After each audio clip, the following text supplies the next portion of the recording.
నమస్తే, welcome to our channel. తెలుగువారి ఆత్మగౌరవ నినాదంతో పుట్టినటువంటి తెలుగుదేశం పార్టీ మహిళలు, బడుగు, బలహీన వర్గాలకు చేయూతనందించింది.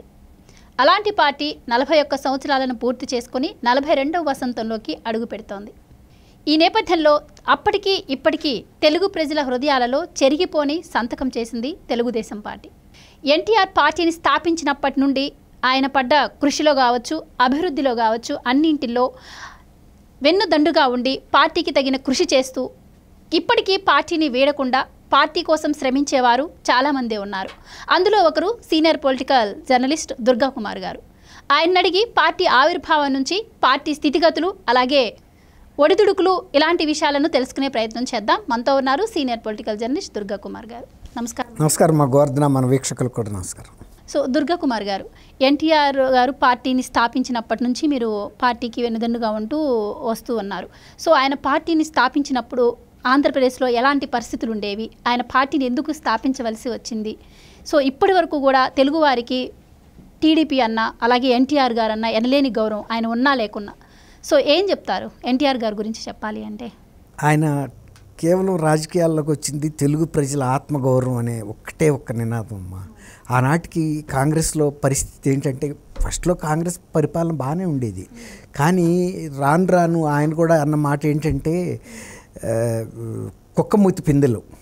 కాంగ్రెస్ పార్టీ గొప్పదే, కానీ ఇప్పుడున్నవన్నీ కుక్కమూతి పిందెలు అన్నారు ఆయన. ఆ రోజు ఎమర్జెన్సీ టైంలో ఇందిరాగాంధీ గారిని అసలు ఎవరైనా విమర్శించలేని పరిస్థితి, అంత ధైర్యం ఎవరికి లేదు. ఆయన ఇందిరాగాంధీ గారినే డైరెక్ట్ అటాక్ చేసిన మనిషి. తెలుగు ఆత్మగౌరవం కోసం నేను ఈ పార్టీ పెట్టానని. పార్టీ పెట్టిన తర్వాత నుంచి కూడా ఏ ఒక్కరోజు ఆయన అసలు విశ్రాంతి తీసుకుంది లేదు. ఎండ, వాన, చలి ఏదైనా కానీ మనిషి ఎంత సినిమాల్లో ఒక ప్రశాంత అంటే సినిమాల్లో ఉన్నప్పుడు ఏసీల్లోనూ ఉన్న మనిషి పూర్తిగా నల్ల కప్పేసిపోయాడు. మనిషి పూర్తిగా ఇదైపోయాడు. మనిషి వీక్ అయిపోయినా కూడా ఆయన ఏదైతే నిర్ణయం తీసుకున్నాడో అసలు ఆ నిర్ణయం నుంచి కొంచెం కూడా వెనక్కి తగ్గల. ప్రజల ముందు అదే స్ఫూర్తితో కొనసాగారు. ఆయన సినిమాల్లో ఎంత చరిత్ర సృష్టించారో, రాజకీయ ముఖచిత్రం మీద కూడా ఆంధ్రప్రదేశ్ మీద అంతే ముద్ర వేశారు.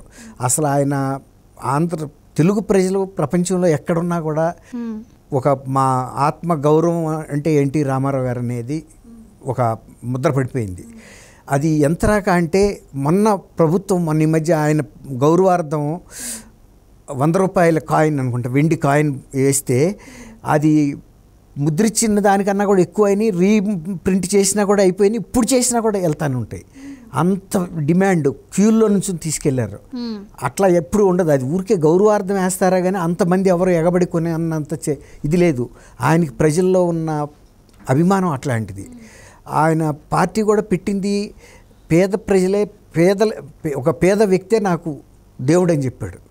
ఆయన మేనిఫెస్టో అడిగారు విలేకరులో, నాకు మేనిఫెస్టో ఏం లేదు, ఒక పేద వ్యక్తే నాకు దేవుడు, ఆ దేవుడికి సేవ చేసుకోవటమే నా పార్టీ లక్ష్యం, అంతే, వేరే ఏం లేదు, సింపుల్. దానికోసం 100 పేజీలు 1000 పేజీలు మేనిఫెస్టోలు ఏం సిద్ధం చేయాల. ఆ తర్వాత అనేక రకాల హామీలు ఆయన రాయించాడు, అది వేరే మాట. కానీ ఆయన ఆశయం మాత్రం రాజకీయాలు అనేది ఒక వర్గం, ఉన్నత వర్గానికి, సంపన్న వర్గానికి వాళ్ళు మాత్రమే ఎమ్మెల్యేలు అవ్వాలి అనే సిద్ధాంతం ఆయన వ్యతిరేకించాడు. ఇది అందరికీ రావాలి, ప్రతి వ్యక్తి, ప్రతి ఓటేసిన ఓటరు వెళ్ళి ఎమ్మెల్యేని నాకు ఈ పని కావాలి అని అడిగి చేయించుకునేటట్టుగా జవాబుదారీగా తీసుకొచ్చాడు. అంతకుముందు గ్రామ పెద్దలు ఎవరో ఒకళ్ళో ఇద్దరో ఎప్పుడన్నా ఎమ్మెల్యే గారిని వెళ్ళి కలవటమే కానీ గ్రామంలో ఎవరు పడితే వాళ్ళు వెళ్ళే పరిస్థితి లేదు. ఆ తర్వాత వాళ్ళు ఎవరికి ఓటేయమంటే వాళ్ళు వేయాలి. కానీ ఈయన తర్వాత ఒక నినాదం ఏంటంటే ఆయన అన్నగా సంబోధించుకున్నాడు. గతంలో ఎవరు కూడా ఆ విధమైన సంబోధనతో రాజకీయాల్లోకి రాలా. ప్రతి వాళ్ళు ఆయనకు 60 ఏళ్ళు అయితే 80 ఏళ్ల వృద్ధులు కూడా అన్న అనేవాళ్ళు, ఇన్ని 10 ఏళ్ల పిల్ల కూడా అన్న అనేది. అట్లా అందరూ అసలు ఆయన ప్రచార రథం వస్తే పిల్లలందరూ కూడా ప్రచార రథం అమ్మటి పరిగెత్తుకొచ్చేవాళ్ళు. నా ముద్దుల తమ్ముళ్ళు, చెల్లెళ్ళు అని సంబోధించేవాడు, దగ్గరికి తీసుకునేవాడు. అసలు ఆయన తీరే వేరు. అప్పుడు రాక రాజకీయ నాయకులు ఎవరు కూడా ప్రజలకి అంత మమేకమై దగ్గరగా వెళ్ళి ప్రతి కుటుంబంలోనూ రామారావు గారు అంటే వాళ్ళ కుటుంబ సభ్యుడిగా ట్రీట్ చేశారు. సార్ ఇప్పుడు టీడీపీ పార్టీ అంటే ఒక ప్రాంతీయ పార్టీ, కానీ టీడీపీ పార్టీ జాతీయ భావాలు ఉన్న పార్టీగా ఎదిగింది. అంత ఎదిగింది అంటే దాని వెనక ఎన్టీఆర్ గారి కృషి ఎంతో ఉండి ఉంటుంది. అభివృద్ధిలో ఉన్నప్పుడు మనకి గెలుపు ఉన్నప్పుడు మన వెనక నలుగురు ఉండటం సహజం. ఇప్పుడు ఆయన అంతకుముందు రాజకీయ అనుభవం లేదు, సడన్గా పాలిటిక్స్లోకి వచ్చారు. ఆయన ఎన్నో ఇబ్బందులు ఫేస్ చేసి ఉంటారు, ఎన్నో రాజకీయాలు కూడా నడిచి ఉంటాయి. సో ఆయన ఎలాంటి ఇబ్బందులు ఫేస్ చేసి వాటన్నింటినీ తట్టుకొని అంత ముద్ర ఎలా వేయగలిగారు అంటే ఏం చెప్తారు? ఆయనకి నిజంగా రాజకీయ అనుభవం లేదు, అసలు ఆ కుళ్ళు కుతంత్రాలు కూడా తెలియదు. ఆయనకి తెలిసిందల్లా ప్రజలకి నేను సేవ చేయటానికి నా 60 ఏళ్ళు పూర్తయిన సందర్భంగా నన్ను ఇంత స్థితికి తీసుకొచ్చిన నా తెలుగు ప్రజలకి నేను రుణం తీర్చుకోవాలి. అదే ఒకటే ధ్యేయం. అసలు అవతల పార్టీ వాళ్ళు ఎన్ని కుట్రలు చేస్తారు, కుతంత్రాలు చేస్తారు, అవన్నీ కూడా అసలు ఆయన పట్టించుకోవాలి. ఆయన ఇంత ఫస్ట్లో చెప్పినట్టు పేద ప్రజలకి నేను ఏం చేయగలుగుతాననే ఒక లక్ష్యం మీద వెళ్ళాడు. 9 నెలల్లో ఎలక్షన్ వచ్చింది. చాలామంది నవ్వారు. ఇన్ని సినిమాల్లో మేకప్ రంగులు పూసుకుని, ముఖానికి రంగులు పూసుకుని యాక్ట్ చేసే వ్యక్తి, ఈయనకి రాజకీయం ఏం తెలుసు, ఈయన్ని జనం ఏమి నమ్ముతారని. ఇవాళ ప్రాంతీయ భావాలు ఇన్ని రకాలు వచ్చేసినాయి. ఆ రోజున ఆంధ్రప్రదేశ్లో అక్కడ ఆదిలాబాద్ నుంచి ఇటు శ్రీకాకుళం నుంచి అనంతపురం నుంచి అటు చిత్తూరు వరకు కూడా ఏ జిల్లాల్లో కూడా ఆయనకి పూర్తి మెజారిటీ వచ్చింది. అసలు ఆయన మరి పుట్టింది పెరిగింది ఆంధ్రప్రదేశ్లో. తెలంగాణలో కూడా విపరీతమైన ఓట్లు వచ్చినాయి. సామాన్య ప్రజలు కూడా ఆయన విశ్వసించారు. అంతకుముందు మీరు అన్నట్టు రాజకీయాల్లో ఆయన ఎప్పుడు పేరేం లేదు. ఒక సినిమా నటుడిగా తెలుసు, దేవుడి పాత్రలో అద్భుతంగా పోషిస్తారని తెలుసు, చాలా అభిమానిస్తారు, గుండెల నిండా ఉన్నాడు. కానీ గుండెల నిండా ఉన్న ఎన్టీ రామారావు గారు ప్రతి ఇంటికి బిడ్డ కూడా అయ్యాడు. మన ఇంటి బిడ్డ అని అంత ఆదరించారు. అసలు ఆడపడుచులైతే ఫస్ట్ టైం హారతులు ఇవ్వటం కూడా రామారావు గారితోనే చూసాం.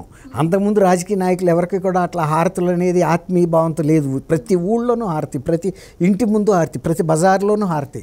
ఎందుకంటే మా బిడ్డ, మా అన్న ఇవాళ రాజకీయాల్లోకి వచ్చాడు అని అంత కంకణం కట్టుకుని ఆయన్ని గెలిపించారు.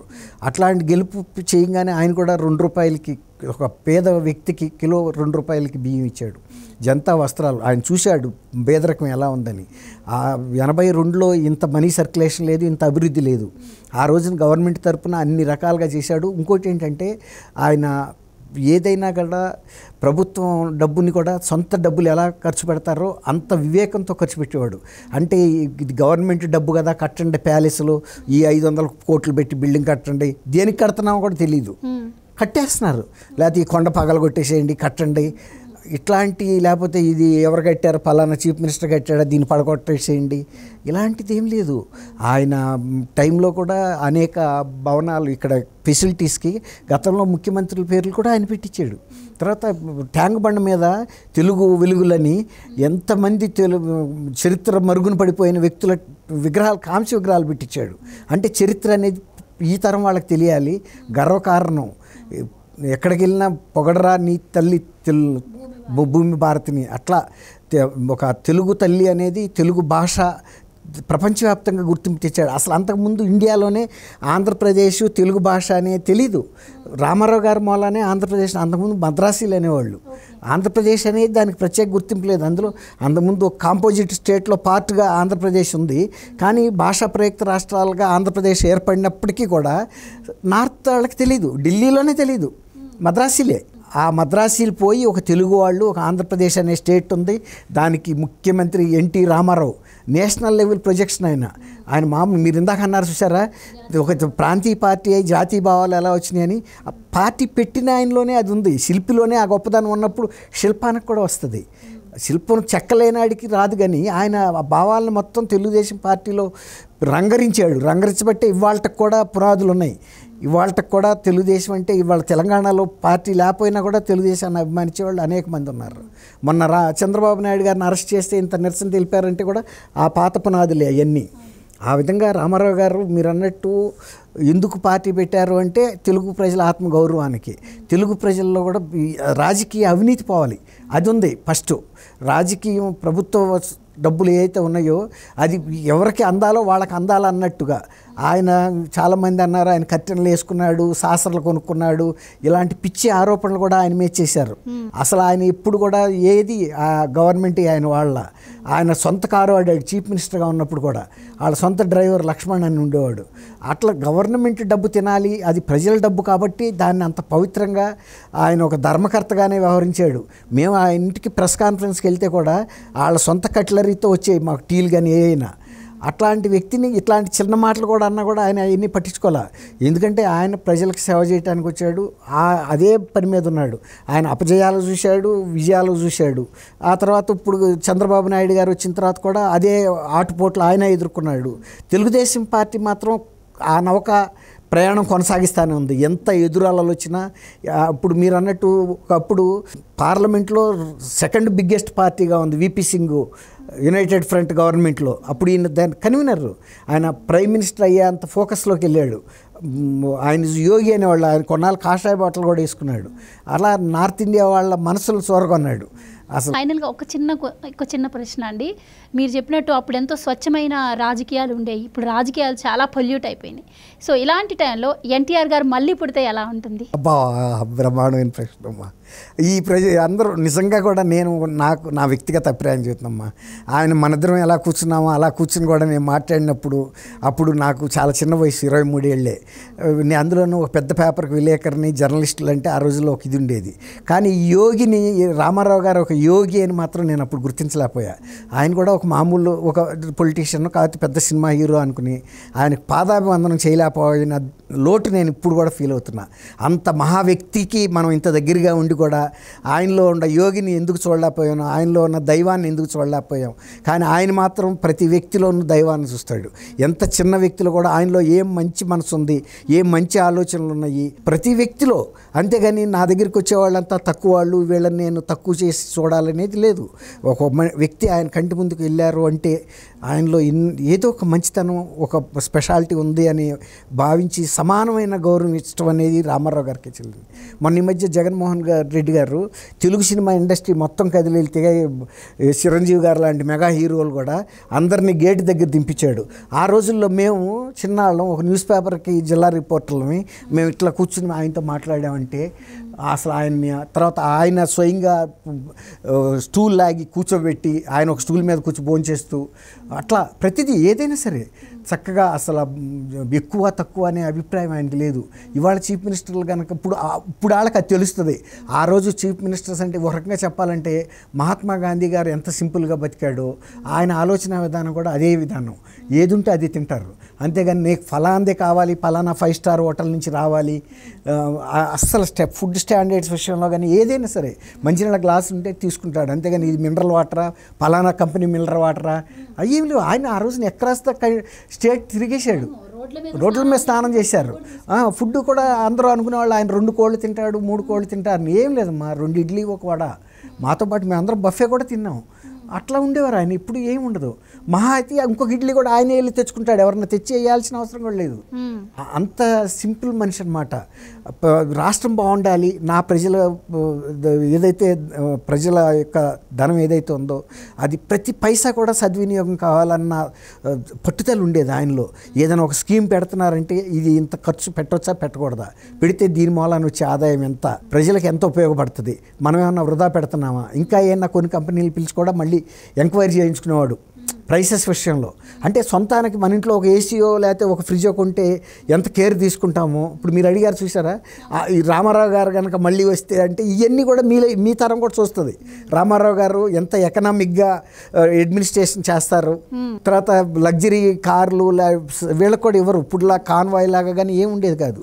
సింపుల్గా ఒక వాళ్ళకు కూడా అంబాసిడర్ కారు లేకపోతే 2 అంబాసిడర్ కార్లు, ముందు ఒకటి వెనకొకటి. ఆయన ప్రజల్లోకి వెళ్ళి ఇప్పటికప్పుడు తిరిగిన మనిషి. ఆయనకి సెక్యూరిటీ అవసరమే ఉంది, పట్టాలు కట్టండి, ఇళ్ల తలుపులు మూసేయండి, షాపులు మూసేయాలి, ఇవన్నీ నిబంధనలు ఏం లేవు. మామూలు ట్రాఫిక్లో మొన్న రేవంత్ రెడ్డి గారు ఏం చెప్పాడు, ఆయన కూడా అదే చేసాడు. ఆయన ఉండేది ఎక్కడ, అబిడ్స్. ఎంత రద్దీ అబిడ్స్లో. హోటల్లో ఉంది కదా ఆల్ఫా హోటల్, అది దాని పక్కనే ఇల్లు అయింది. మెయిన్ గేట్ రోడ్డు మీదకే ఉంటుంది, చిన్న ఇల్లు. కానీ అసలు ఎప్పుడు కూడా ఆయన అట్లా నేను లగ్జరీగా ఆ రోజు ఆయన ఉండాలంటే బేగంపేటలో సీఎం బంగ్లా అప్పటికే ఉంది, కానీ ఆయన దాంట్లోకి వెళ్ళా. మొన్న రేవంత్ రెడ్డి గారు కనుక తన సొంత ఇంట్లో ఉన్నట్టు ఆయన సొంత బిల్డింగ్లోనే ఉన్నాడు. అప్పుడు ఎలా ఉన్నాడు. తర్వాత పిల్లల్ని ఇప్పుడు కూడా అధికారానికి దగ్గరికి కూడా రానివ్వలేదు. వాళ్ళు ఎవరు కూడా ఏ కుంభకోణాల్లో లేరు, అరెస్టులు అసలు వాళ్ళ మీద ఎవరు తెలియదు, వాళ్ళ పిల్లలు ఎవరని. ఒకసారి రామకోటిలో వాళ్ళ అబ్బాయి ఆఖరి అబ్బాయి జయశంకర్ కృష్ణ, ఆయన ఎక్కువ అమెరికాలో ఉండేవాడు, చదువుకునేవాడు, సింపుల్ మనిషి. ఆయన చేతక్కేసుకుని అవిడ్స్ నుంచి రామకోటి వెళ్తుంటే ఒక కానిస్టేబుల్ ఎస్ఐ గారు ఆపాడు, చౌరస్తా మీద ఆపాడు. ఆపితే ఏదో ఫాల్ట్, ఈయన మరి జంప్ చేశాడా లేకపోతే ఆ స్కూటర్కి ఉండాల్సిన రిక్వైర్మెంట్లో ఎంత తక్కువ ఉందో ఆయన పెనాల్టీ రాశాడు, ఒక 50 రూపాయలు 40 రూపాయలు రాశాడు.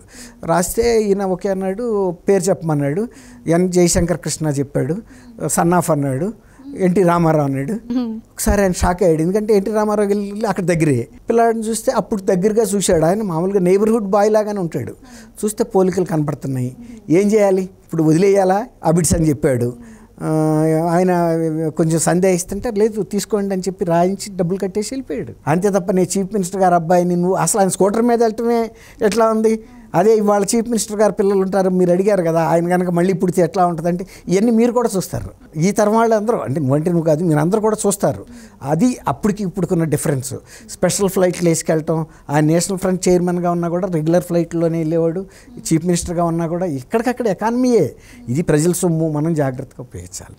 అది ఎన్టీ రామారావు. మనం ఈ సందర్భంలో ఆయనకి ఘన నివాళి అర్పించడం తప్ప ఏమీ చేయలేము. మళ్ళీ ఆ మహానుభావుడు పుట్టడం అంటూ జరిగితే నిజంగా మీరు అన్నట్టు అది ఆంధ్రప్రదేశ్ ప్రజల అదృష్టంగా నేను భావిస్తాను. కనీసం ఆ పుట్టేది కూడా మా జీవితకాలంలో కనుక పుడితే ఇంకొకసారి చూసి తరిస్తాం. ఇప్పుడు మాకు పరిపక్వత వచ్చింది కాబట్టి ఆయన విలువ ఏంటో తెలుసుకుని ఆయనకి ఇంకా ఇవ్వాల్సిన గౌరవం కూడా ఇవ్వడానికి ప్రయత్నిస్తాం. రైట్. ఎన్టీ రామారావు గారి గురించి గొప్ప విషయాలు షేర్ చేసుకున్నారండి మాతో. ధన్యవాదాలు. నమస్కారం. మా గోవర్ధన, మన వీక్షకులకు.